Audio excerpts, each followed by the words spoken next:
During the depths of winter, a woman clutching a suitcase makes her way along the snow-laden streets of Minsk, now under Nazi control. At a checkpoint, guards halt her, insisting on examining her documents. Concealed within her suitcase beneath a cleverly constructed false bottom rests a Jewish child, sedated with sleeping medication to ensure silence. After reviewing her papers, the guards approve her passage and motion her forward. This woman was Tamar Kaplan. She wasn't a member of any resistance movement, nor was she trained as a soldier, just a simple nanny who would ultimately rescue 25 children from inevitable death during one of humanity's bleakest periods. How did this everyday caregiver manage to execute what would become one of the most courageous yet largely forgotten rescue missions of the Second World War? And what explains why her extraordinary story has stayed hidden for nearly 80 years? Prior to the Nazi forces invading Belarus in 1941, the city of Minsk housed more than 80,000 Jewish residents, making up roughly one-third of the entire city population. It thrived as a center of culture, featuring Yiddish theatrical performances, educational institutions for Jewish youth, and a community whose roots stretched back across centuries. Tamar Kaplan, 29 years old at the time and employed as a nursery worker, was not herself Jewish.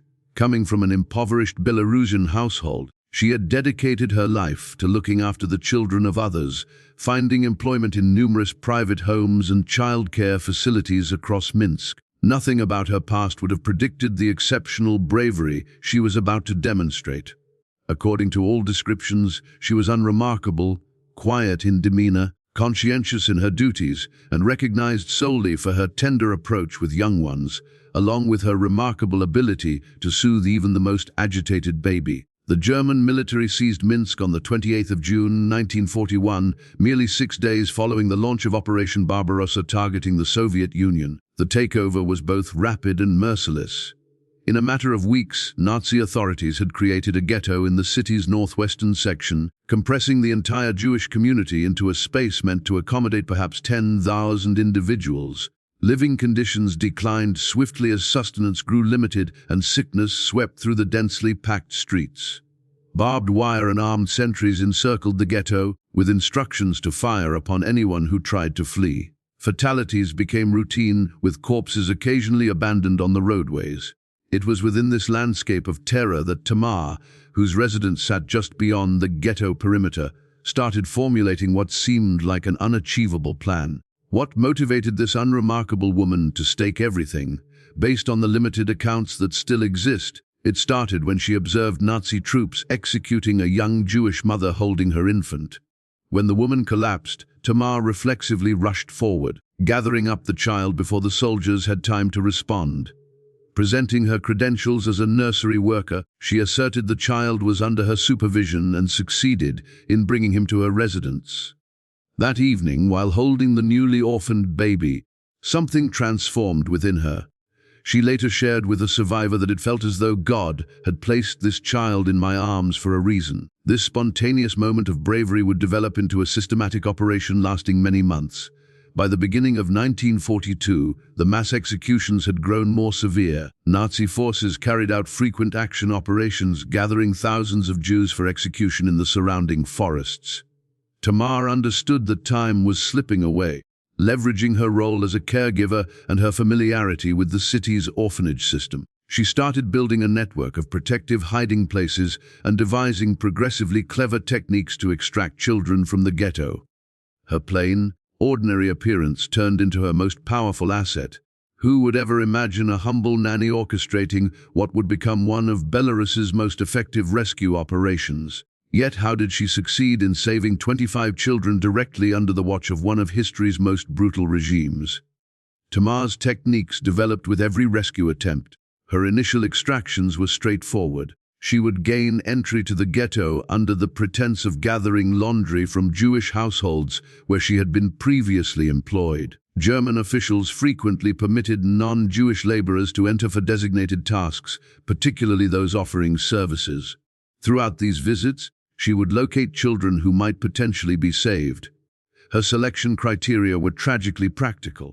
The children had to be young enough that they wouldn't accidentally disclose their true identity.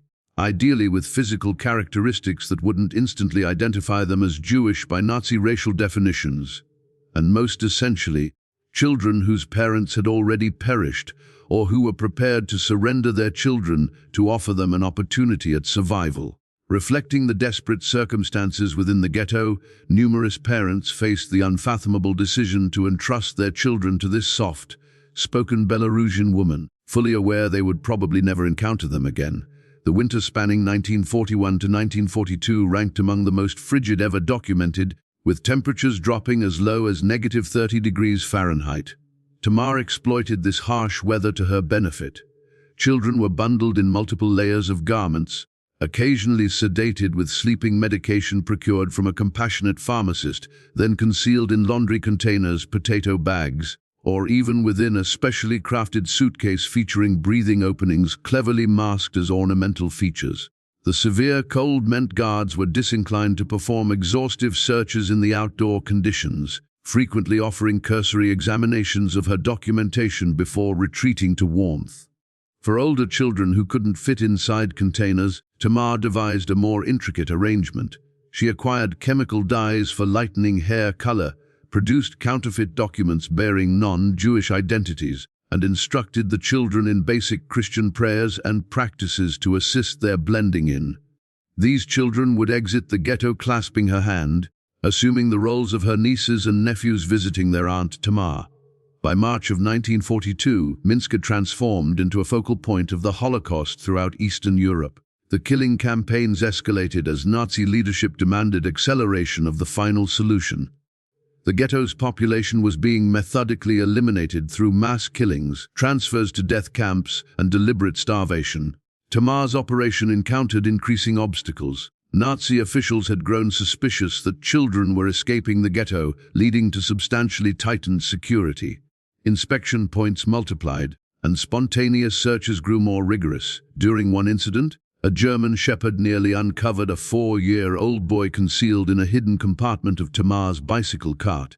Only her rapid decision to spill a container of ammonia close to the animal diverted its attention sufficiently for her to proceed through. The dangers were mounting with each successive day, yet Tamar's resolve intensified as well, as accounts of massacres kept flowing through her network of contacts. What renders Tamar's account especially extraordinary was her total absence of infrastructure or institutional backing. Unlike other celebrated rescuers such as Oskar Schindler or Raoul Wallenberg, she possessed no financial resources, no official authority to exploit, and no international entities supporting her work. Her network comprised merely a small group of trustworthy friends, 2 colleague nursery workers, an aging physician who supplied medical attention for the rescued children, and a former educator who assisted in creating forged documents. The children were distributed among sympathetic households in villages encircling Minsk, with Tamar frequently informing these families that the children were orphans from devastated Russian towns. Certain families understood the reality, while others refrained from asking questions. The operation depended on contributed food, reused garments, and the quiet cooperation of everyday Belarusians who selected humanity over the doctrine of their occupiers. April 1942 delivered a crushing setback to Tamar's operation. A 12-year-old boy she had saved 2 months prior was identified by a previous neighbor who had become a Nazi collaborator. The boy was taken into custody and during questioning disclosed details regarding a safe house sheltering 3 additional children. The Gestapo conducted a raid on the premises, yet miraculously Tamar had relocated the children mere hours beforehand, responding to an alert from a Belarusian custodian employed at police headquarters. This close call compelled Tamar to thoroughly reorganize her approach. She discontinued the arrangement of urban safe houses, focusing instead on transporting children straight to rural areas, frequently journeying after dark through wooded areas to circumvent roadblocks. It was throughout this phase of increased peril that Tamar revealed perhaps her most exceptional characteristic, flexibility, when confronting seemingly impossible barriers. By the middle of 1942, conditions in Minsk had worsened beyond comprehension. The ghetto population had diminished from more than 80,000 to under 30,000 through methodical executions and deportations. Those remaining were suffering from starvation, afflicted by disease, and existing in perpetual dread. The Nazi machinery had additionally grown more proficient at detecting resistance operations. Collaborators received incentives of food and benefits to identify suspicious conduct. Within this context, Tamar's rescue operation advanced into its most perilous stage. She started focusing on the most defenseless, infants and small children from the ghetto orphanage who had lost their parents to killing or illness. These children, already weakened by insufficient nutrition, needed urgent medical care. Collaborating with Dr. Mikhail Petrov, an elderly medical practitioner who had previously served as her family physician, Tamar created a hidden medical facility in the underground level of a deserted church at Minsk's perimeter. At this location, rescued children would obtain emergency treatment prior to being moved to countryside destinations. The doctor's participation became essential, as numerous children were battling tuberculosis, dysentery, and acute vitamin deficiencies that would have proven deadly without medical intervention. Tamar's approaches became more advanced as the threats increased. She started employing a sequence of encoded communications with her network, transmitted through seemingly harmless channels such as marks on laundry, particular arrangements of blossoms in her hair, or specific expressions traded at marketplace stands. The network grew cautiously to encompass a Belarusian police officer whose Jewish spouse had been murdered during the occupation's initial days, leaving him silently enraged and prepared to assist by supplying advance notification of raids. Most cleverly, Tamar repurposed a Nazi propaganda program to her advantage. German authorities had created an initiative where Belarusian women could register as caregivers for orphaned German and Belarusian children whose parents had perished in Soviet counterattacks. Tamar enrolled in this program, obtaining documentation that permitted her to move children orphaned by Bolshevik terrorism to specified orphanages. She would genuinely transport some non-Jewish orphans to these institutions, building her reliability while redirecting Jewish children to her network of protective locations. The mental strain on Tamar throughout this time was enormous. Subsequent testimonies from survivors portray her as cultivating a split personality, preserving a calm, unremarkable exterior during interactions with German officials while concealing an unwavering determination that emerged solely among trusted companions. She never entered into marriage and had no offspring of her own, devoting her complete existence to the rescue mission. The relentless tension and anxiety exacted a bodily price as well. Pictures from the pre-war era display a full-faced woman with an easy smile. A scarce image from 1943 shows a thin figure with profoundly shadowed eyes. Perhaps most striking was her capacity to separate her terror. One survivor, Rachel Levin, who was 8 years old when Tamar transported her from the ghetto concealed in a wagon of hay, remembered. She shared stories with me the entire time, speaking gently about enchanted forests and courageous young girls. Not once did her voice waver even when we were halted at a checkpoint. I was frightened, but her composure made me trust everything would turn out fine. In July 1942, catastrophe arrived. A significant Nazi operation focused on the remaining children within the Minsk Ghetto. More than 2,000 children were assembled for immediate killing beyond the city limits. Tamar, obtaining advance notice of the impending action from her police connection, attempted her most daring rescue yet. She and 3 associates from her network stationed themselves along the path the vehicles would travel to the execution location. Displaying the armbands of Red Cross personnel created by her document fabricator, they approached the German officials overseeing the convoy, presenting documentation that purportedly authorized them to choose a limited number of children for a medical research initiative supposedly approved by Nazi doctors. The impressive combination of authentic, appearing documents, medical language, and the reference to German medical authority generated sufficient confusion and credibility that the officers, reluctant to contradict possible directives from superiors, permitted them to remove 17 children from the vehicles. It represented the operation's largest single rescue, yet also the one that would ultimately attract unwelcome scrutiny to Tamar's endeavors. The 17 children saved from the convoy became Tamar's greatest obstacle and her most significant achievement. They spanned in age from 14 months to 12 years, and every one displayed the physical and mental wounds of ghetto existence. The older children were perilously conscious of their circumstances and thus vulnerable to revealing themselves. Tamar divided them into 4 groups and mobilized the most distant elements of her network. One group was transported to an isolated farming community near the Lithuanian frontier where a widowed farmer and his 3 daughters provided shelter in a storage cellar transformed into residential space. Another group was scattered among households in a collection of villages south of Minsk, each child positioned with directions to present themselves as a distant family member dispatched from the city to avoid bombardment. The third group, comprising the youngest children, stayed under Tamar's immediate supervision in a continually shifting sequence of safe locations. The fourth group, 3 adolescents who could no longer masquerade as non-Jewish because of circumcision or other distinguishing characteristics, represented the greatest peril. For them, Tamar arranged an exceptional solution.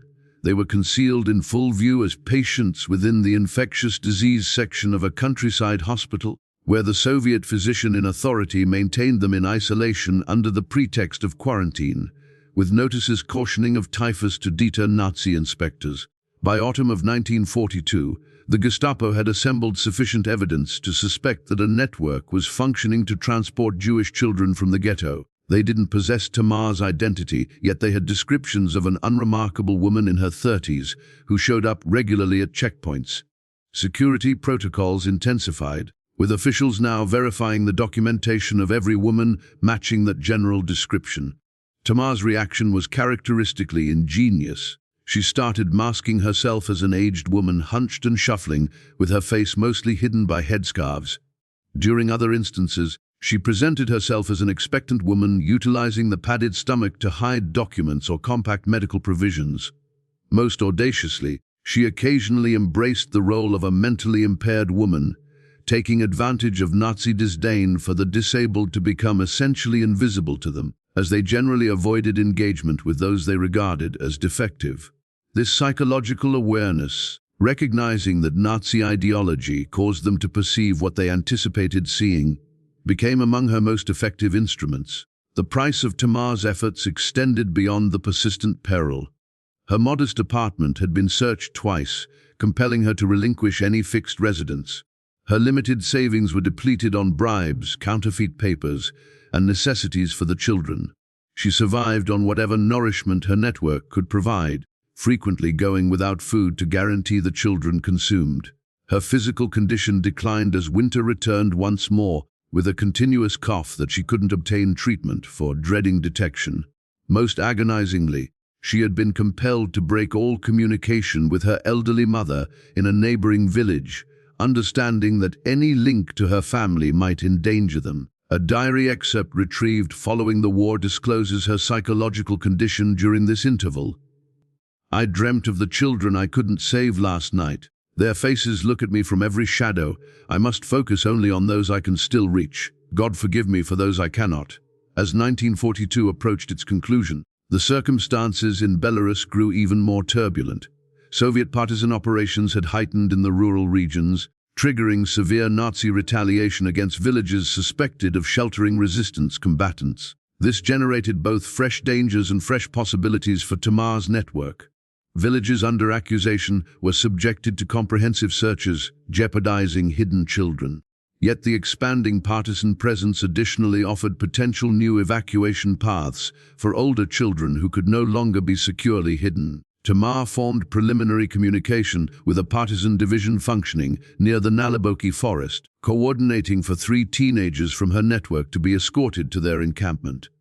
The partisan leader, at first hesitant to accept non-fighting children, was convinced by a Jewish physician in their group who contended fervently for their inclusion. This affiliation with the partisan movement would subsequently become vital both for further rescues and for maintaining the documentation of Tamar's operations after most written evidence was eliminated in the occupation's closing days. Winter spanning 1942 to 1943 introduced fresh atrocities to Minsk. The Germans, experiencing reversals on the Eastern Front, hastened their extermination campaigns. The ghetto population had decreased to under 9,000 individuals, many of whom were trained laborers maintained alive temporarily for their work contribution. The Nazis had substantially accomplished their objective of rendering Minsk Juden-free, free of Jews. Yet their fixation with complete elimination meant that children continued as priority objectives. Tamar's intelligence system, which at this point included a German administrative worker with an Austrian mother who privately opposed Nazi doctrines, cautioned of a conclusive liquidation scheme planned for spring 1943. This intelligence generated unbearable urgency. Tamar recognized that any child not saved in the approaching months would almost definitely die. Operating with intense determination despite her declining health, she arranged what would become the most hazardous stage of her operation, seeking to save the remaining children concealed in attics, cellars, and hidden chambers across what persisted of the ghetto. The physical arrangements of these concluding rescues extended the limits of human creativity. Children were transported out within hollowed furniture, inside sealed containers with breathing pipes disguised as grips, and in one extraordinary instance, within a specially built coffin with a hidden bottom during a burial ceremony that Tamar arranged for an invented typhus casualty. The mourners were associates of her network, and the German troops, anxious about disease, maintained their separation from the procession. This macabre yet successful technique succeeded in rescuing twin 4-year-old girls whose parents had been killed the prior week. An additional approach involved capitalizing on the Germans' dread of infection. Collaborating with Dr. Petrov, Tamar procured medical refuse from tuberculosis sufferers and employed it to manufacture persuasive symptoms on the children, applying the blood-streaked sputum to handkerchiefs and garments. Children were coached to cough realistically, while Tamar displayed documentation, identifying them as patients being moved to isolation centers beyond the city. The Nazi fixation with disease containment, especially among their own troops, generated a peculiar exception through which several severely undernourished children were saved. By February 1943, Tamar's network encountered a devastating reversal. Two of her closest partners, the document counterfeiter and one of the nursery workers, were apprehended in an unconnected sweep of suspected partisan allies. Under torture, the nursery worker disclosed nothing, ultimately perishing in detention. The document counterfeiter nevertheless yielded under interrogation and supplied the Gestapo with Tamar's identity and a physical description. Almost instantaneously, Tamar became one of the most pursued persons in Minsk. Her photograph, obtained from city employment archives, was circulated to checkpoints across the city. Her previous apartment structure was positioned under observation. With her identity exposed, Tamar reached the painful conclusion to escape Minsk, recognizing that staying would result in her apprehension and the dismantling of the complete network. Prior to departing, she transferred operational authority to Dr. Petrov and the surviving nursery worker, supplying thorough directions for sustaining the children already in concealment. Instead of pursuing safety, however, Tamar initiated perhaps the most remarkable segment of her rescue work. She traveled to the village of Katyn, roughly 50 kilometers north of Minsk, where her mother resided. Reuniting momentarily with her parent following nearly 2 years of disconnection, Tamar clarified her predicament and her intentions. Based on her mother's post-war statement, Tamar stated simply, "I have started something I cannot abandon. There are still children who need me." Following a solitary night, she left for the forests where partisan divisions operated. Utilizing the connections she had formed previously, she aligned with a predominantly Jewish partisan group as a cook and medical aide. This fresh assignment furnished her with an unanticipated benefit. The partisans consistently performed sabotage missions near Nazi transport paths, providing Tamar access to intelligence about German troop activities and, vitally, about transportations of captives, including children, from Minsk to extermination centers farther west. Collaborating with her partisan division, Tamar assisted in organizing one of the most courageous rescue missions of the complete war in Belarus. Discovering that a convoy of 200 ghetto inhabitants, including roughly 30 children, would be transported by rail from Minsk to Trosnets extermination camp in late March 1943, the partisans elected to attempt an obstruction. The operation was laden with moral intricacy. The partisans characteristically circumvented rescue missions, concentrating instead on military objectives, and numerous combatants were doubtful about endangering their lives for civilians who could not participate in their fighting divisions. It was Tamar, according to numerous survivor testimonies, who persuaded the commander by contending that preserving children was not simply a humanitarian deed, but a strike against the Nazi doctrine that aimed to eliminate complete bloodlines. On March 31, 1943, The partisan division derailed the transport train by detonating charges on the tracks in an isolated forested region. In the resulting turmoil, as Nazi guards sought to secure the location, partisans assaulted from the forest perimeter. Throughout the 20-minute exchange of fire, Tamar and 3 other non-fighters proceeded through the wrecked train carriages, assisting prisoners in escaping into the forest. Of the roughly 200 captives, 68 succeeded in escaping, including 17 children. This mission, subsequently dubbed Tamar's Train by survivors, would represent her final significant rescue action. The consequences of Tamar's Train brought severe repercussions. The Germans, enraged at the partisan assault and the escape of Jews destined for execution, initiated a massive search campaign across the territory. Villages suspected of concealing escapees were incinerated, frequently with inhabitants trapped within their dwellings. The Nazi approach of collective retribution attained unprecedented levels of savagery. With the notorious Derlwanger Brigade, a division comprised predominantly of convicted felons, deployed specifically to pursue escapees and partisan advocates.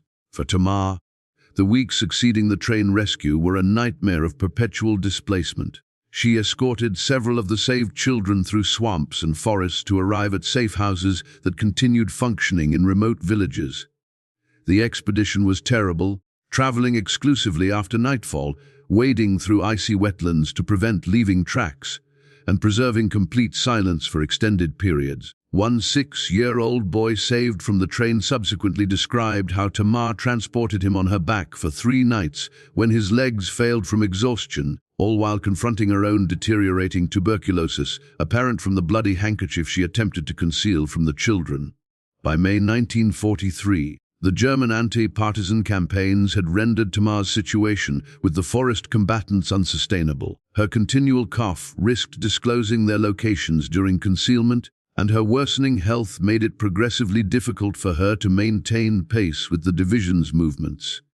In a heartbreaking determination, the partisan leader directed Tamar to depart the division for everyone's safety. He coordinated for her to be transported to an isolated farmhouse managed by a sympathizer near the frontier with Latvia, where she could obtain fundamental medical attention while preserving her affiliation to the rescue network through occasional messenger communications. It was in this secluded farmhouse, resting for the initial time in almost 2 years of unrelenting peril, that Tamar started chronicling her experiences and the identities of the children she had rescued. Employing homemade ink on sheets torn from agricultural calendars, she generated a thorough record of each child, their authentic names, the identities and whereabouts of their parents, if known, and the false identities and positions where they had been situated. This document, which she revised whenever messengers delivered news of the children's circumstances, would become recognized as Tamar's list, a vital record that would subsequently permit many survivors to recover their genuine identities and, in limited instances, reunite with relatives who had survived in other locations. Summer 1943 introduced a notable transformation in the war's direction. Following the German defeat at Kursk, Soviet troops initiated a westward advance that would ultimately result in the liberation of Belarus. This shifting momentum generated fresh obstacles and possibilities for Tamar's network. Petrov, still functioning in Minsk, transmitted word through the partisan messenger arrangement that several safe houses near the city had been jeopardized as Nazi security troops, becoming progressively desperate and savage as defeat approached, escalated their searches. 8 children needed to be moved immediately, yet with partisan paths now concentrated on sabotage missions rather than civilian transport, conventional escape routes were inaccessible. From her sickbed, Tamar formulated a bold solution. She conveyed instructions for producing a counterfeit German medical evacuation directive authorizing the transfer of children from regions infected by partisan spread disease to an imaginary quarantine center near the Latvian frontier. The scheme required Dr. Petrov to present himself as a German, approved Belarusian health representative authorized to move at-risk Aryan children away from partisan territory. Against all probability, the desperate strategy succeeded. The mixture of authentic-appearing documentation, the Germans' anxiety about disease, and their ideological preoccupation for racially valuable children enabled Petrov to move all 8 children to security mere weeks before their prior hiding locations were invaded. Autumn 1943 delivered a bittersweet occurrence for Tamar's health and purpose. A Soviet partisan physician who examined her at her farmhouse sanctuary diagnosed her tuberculosis as progressed and improbable to respond to the restricted treatments accessible in wartime circumstances. Receiving her prognosis with characteristic composure, Tamar intensified her concentration on chronicling the rescue network while she retained strength. Collaborating with the farm proprietor's daughter, who functioned as both nurse and recorder, she generated a thorough guide to the rescue operation, incorporating safe paths, communication techniques, identification signals, and most significantly, the positions and false identities of all 25 children. This document was separated into 3 duplicates, each assigned to different associates of the network to guarantee the intelligence would persist, even if some were apprehended or executed. Tamar's foresight demonstrated prescience as the Eastern Front shifted westward.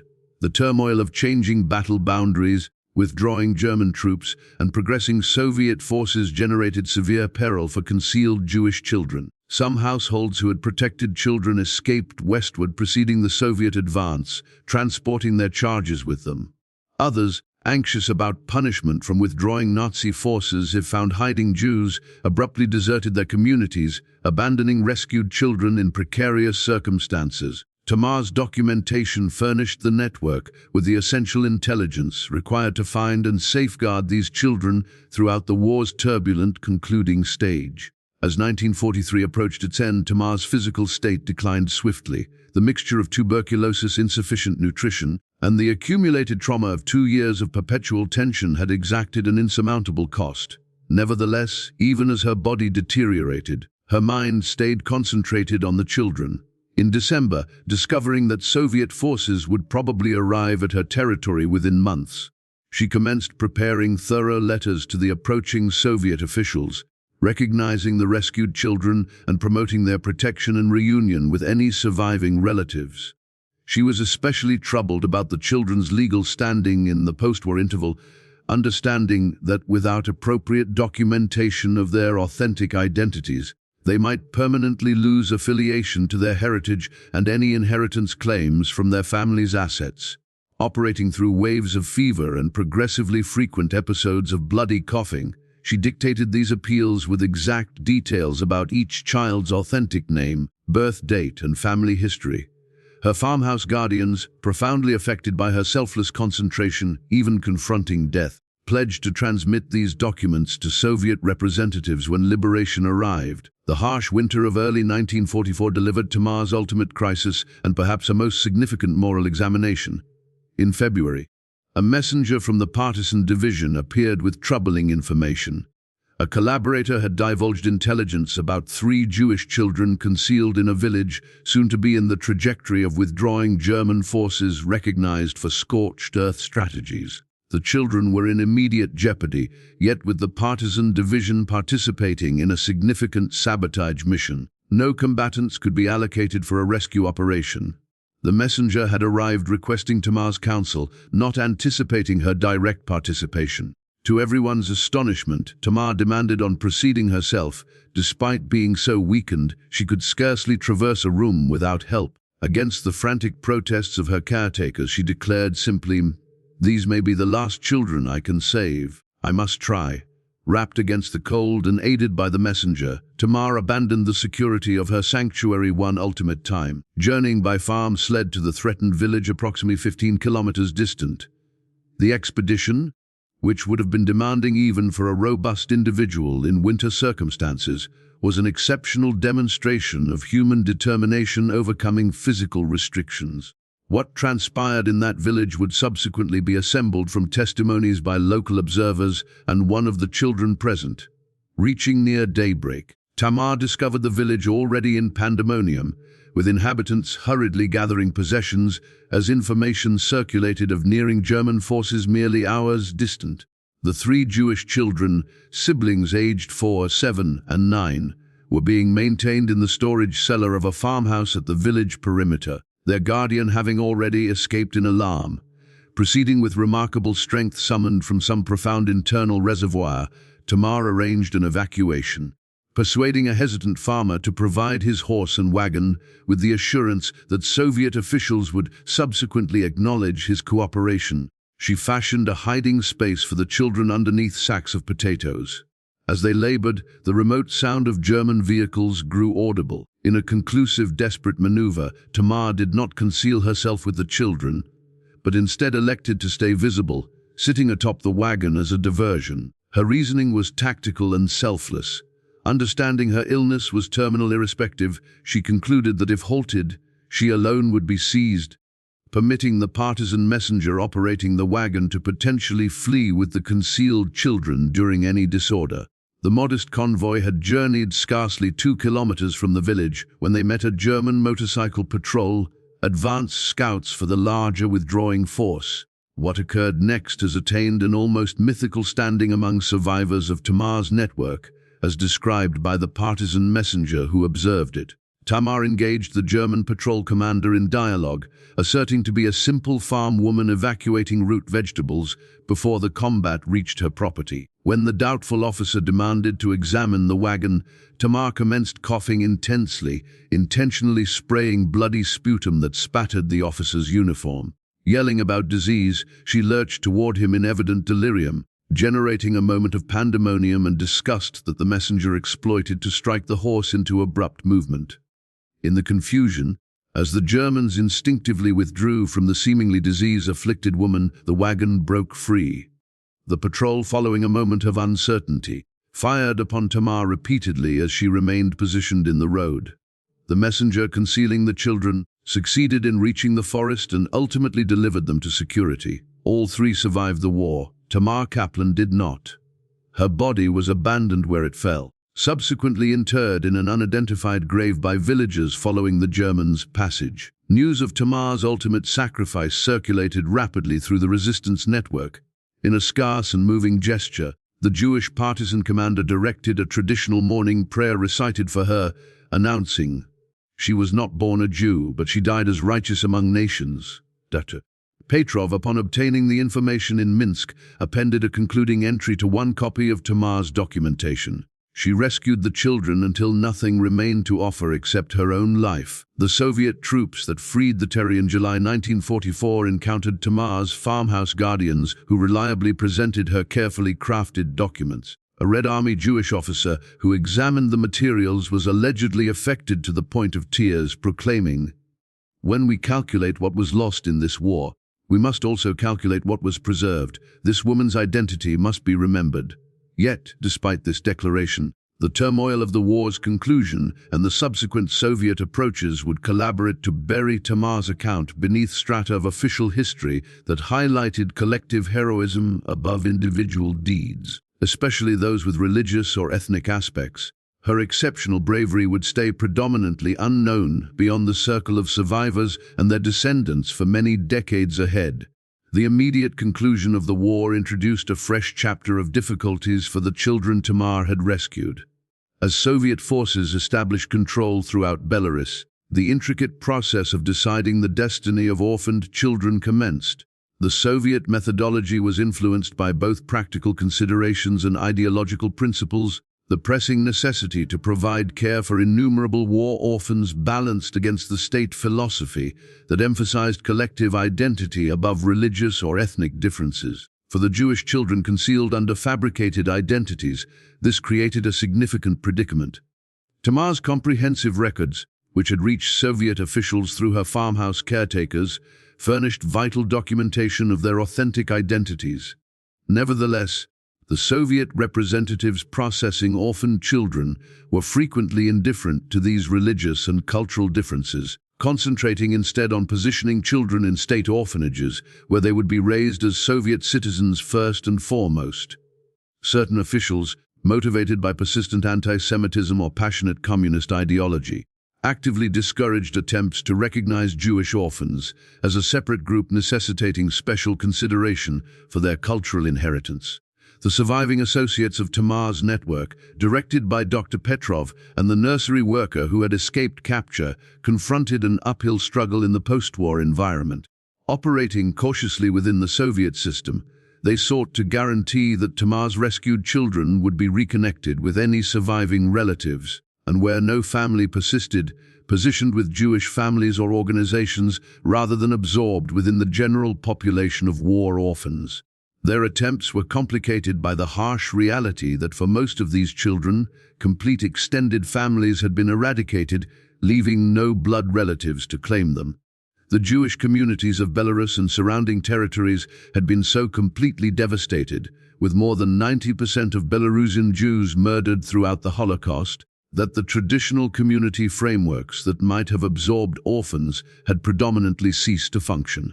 Contributing to these difficulties, several families who had provided shelter to children during the war had developed attachments to them and were hesitant to surrender them, particularly when the children themselves had established strong connections with their rescuers following years in concealment.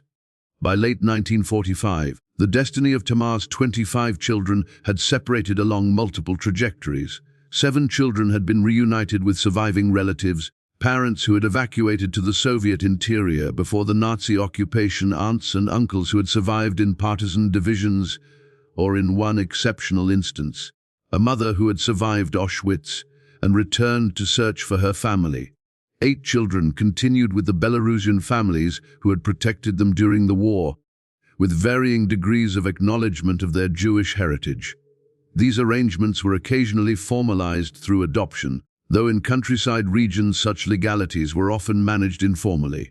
5 children had been positioned in Soviet state orphanages where, despite Dr. Petrov's attempts to preserve records of their genuine identities, the institutional pressure to generate homogeneous Soviet citizens frequently resulted in the gradual elimination of their Jewish backgrounds.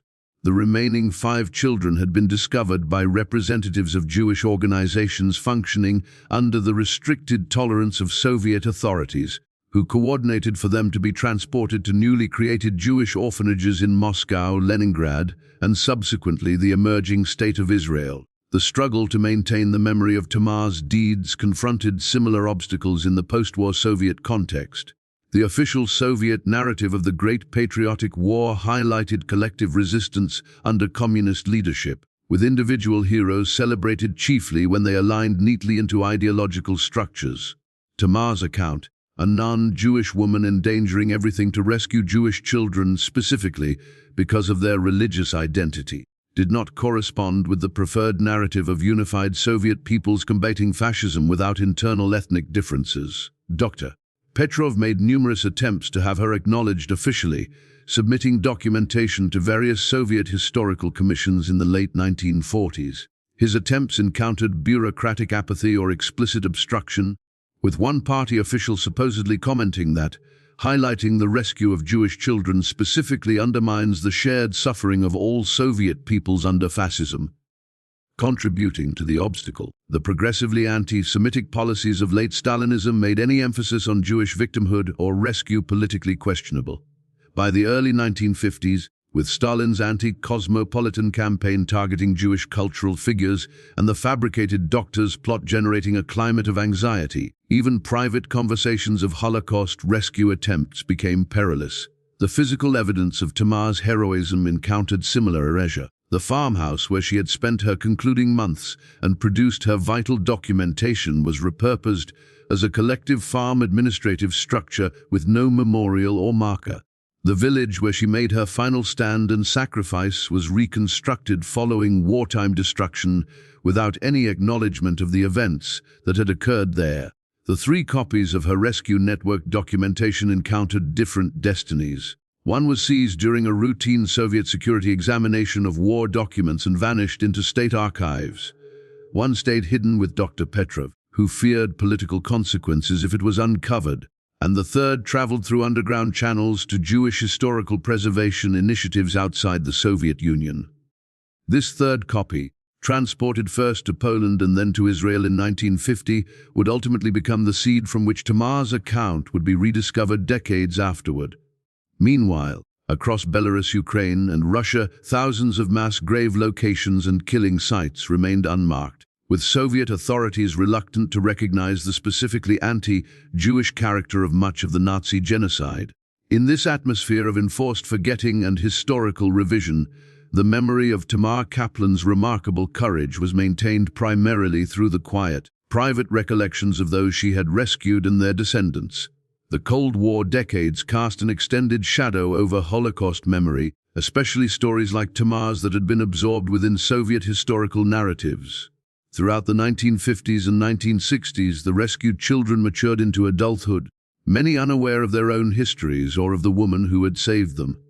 Those raised in Soviet orphanages typically obtained no information about their Jewish origins, while those who continued with their wartime rescuers often existed with intentional silences or fictional backstories generated for their protection during the Nazi occupation and sustained afterward due to persistent anti-Semitism. The children who had been positioned in Jewish contexts, whether with surviving relatives or in Jewish orphanages, generally had greater access to their authentic histories, though even in these instances, the complete details of Tamar's rescue network frequently remained fragmentary. Dr. Petrov pursued his quiet mission of preservation until his passing in 1962, sustaining contact with as many of the children as feasible and documenting their post-war existences. His handwritten supplement to Tamar's original records noted with both pride and melancholy that all 25 children had survived to adulthood, but that fewer than half know the name of the woman who gave them this chance at life. The first notable breakthrough in recovering Tamar's story arrived in 1978 when Esther Goldstein, one of the children saved during the Tamar's train operation and who had subsequently immigrated to Israel, provided testimony to Yad Vashem, Israel's official memorial to Holocaust victims. Goldstein's account referenced a Belarusian woman named Tamar who organized our escape from the train. This brief mention captured the attention of a Holocaust researcher who identified similarities to fragmentary accounts from other survivors. Throughout the following several years, through meticulous cross-referencing of survivor testimonies and limited accessible documentation, researchers started reconstructing the framework of Tamar's rescue network. The challenge was considerable. Soviet archives stayed predominantly inaccessible to Western researchers. Many survivors were hesitant to revisit traumatic memories, and the intentional secrecy of the rescue operation meant that most participants knew only their limited part of the larger endeavor. Nevertheless, by the mid-1980s, sufficient evidence had been compiled for Yad Vashem to posthumously acknowledge Tamar Kaplan as righteous among the nations, the honor conferred upon non-Jews who endangered their lives to rescue Jews during the Holocaust. The dissolution of the Soviet Union in 1991 generated new possibilities for revealing Tamar's complete story. As archives became more accessible and restrictions on discussing previously prohibited aspects of Soviet history lifted, researchers obtained access to long, sealed documents. Most significantly, in 1993, a retired Soviet archivist came forward with the copy of Tamar's documentation that had been confiscated in the late 1940s. Having secretly maintained it rather than destroying it as commanded during an archive purge. The archivist had waited until following the Soviet collapse to disclose its existence. This document, combined with the copy that had traveled to Israel decades earlier and Dr. Petrov's preserved records discovered among his granddaughter's possessions, furnished the most comprehensive evidence of the rescue operation. Simultaneously, the opening of borders permitted survivors who had been dispersed across the Soviet Union and beyond to more readily share their experiences, and in some instances, discover for the initial time the genuine circumstances of their survival. Daniel Kazanov, who had been 4 years old when Tamar transported him from the Minsk Ghetto concealed in a laundry cart, discovered the truth about his Jewish heritage and rescue only in 1994 at age 56. When a researcher located him in Kazan, where he had lived his complete adult life believing he was an ethnic Russian orphaned by conventional warfare. The most touching development in Tamar's posthumous acknowledgement arrived in 1997, when a reunion was arranged in Minsk for the survivors of her rescue initiatives. Of the original 25 children, 17 were still living, and 11 were able to attend the gathering. Some were meeting for the initial time, others were reuniting after having known each other as children in concealment. The eldest survivor, Maria Abramovich, born Sarah Levin, who had been 12 when rescued and was now approaching 70, brought the suitcase with the false bottom that Tamar had employed to transport her from the ghetto. She had preserved it for over 5 decades as her most treasured possession. During this emotionally intense reunion, the survivors collectively vowed to guarantee Tamar's account would not be forgotten again.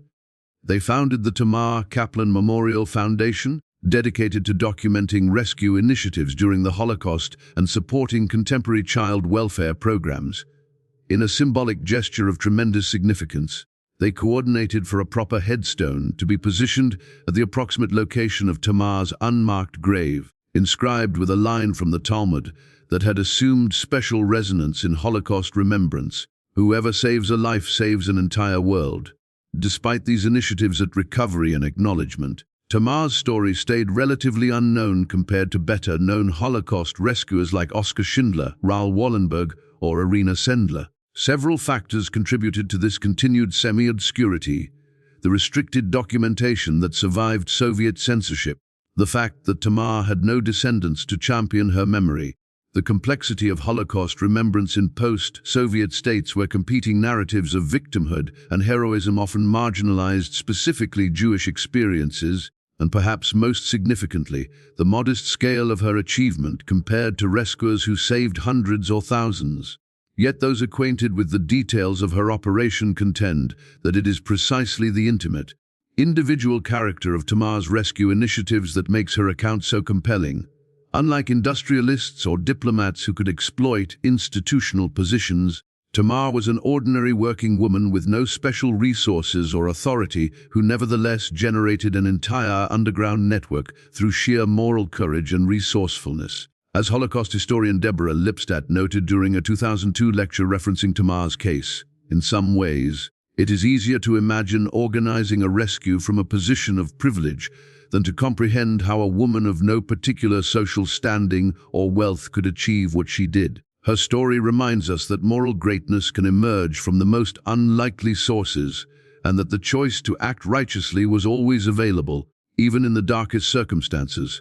In the 21st century, Tamar Kaplan's legacy has gradually gained wider acknowledgement, though still not proportionate with her exceptional courage. A breakthrough arrived in 2007 when journalist David Fishman published The Invisible Rescuer, the first comprehensive English-language biography of Tamar, based on a decade of research including interviews with survivors and previously untapped Soviet archives. The book disclosed new dimensions of her story, including evidence that Tamar had been briefly engaged before the war, but had terminated the relationship when her fiancé expressed anti-Semitic views, an early indication of the moral compass that would later guide her rescue initiatives. In 2012, a Belarusian documentary filmmaker created 25 names which traced the lives of the children Tamar saved, revealing how their paths had separated dramatically.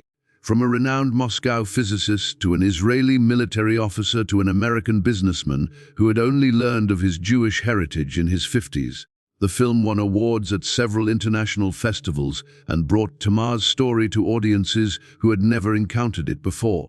Though distribution challenges in Russia limited its impact in the region where her actions occurred, perhaps the most significant aspect of Tamar's emerging legacy is how it challenges conventional narratives of Holocaust rescue.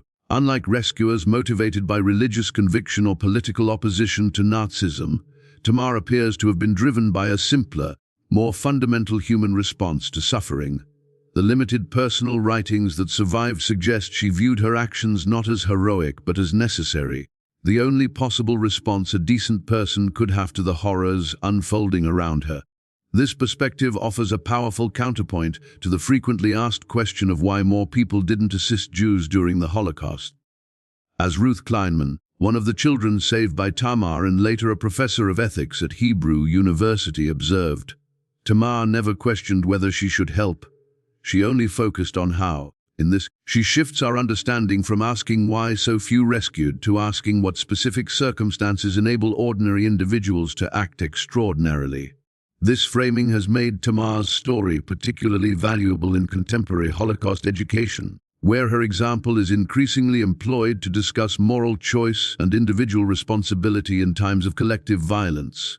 For the children Tamar saved, now elderly themselves, many with grandchildren and great-grandchildren, her legacy is both profoundly personal and symbolic of larger historical processes of remembrance and reconciliation. At a 2018 ceremony marking the 75th anniversary of her death, survivors and their descendants assembled at the memorial established at the site of her final sacrifice. Sarah Michelson, granddaughter of one of the rescued children and now a pediatrician in Canada, placed stones in the Jewish tradition of remembrance and reflected, "My grandmother always said she lived her life trying to be worthy of Tamar's sacrifice."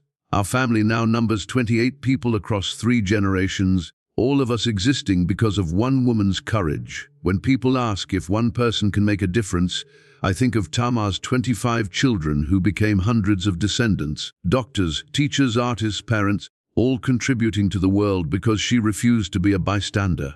The story of Tamar Kaplan reminds us that history is not only written in grand geopolitical events, but also in the quiet, determined actions of individuals who refuse to surrender their humanity even in the darkest circumstances.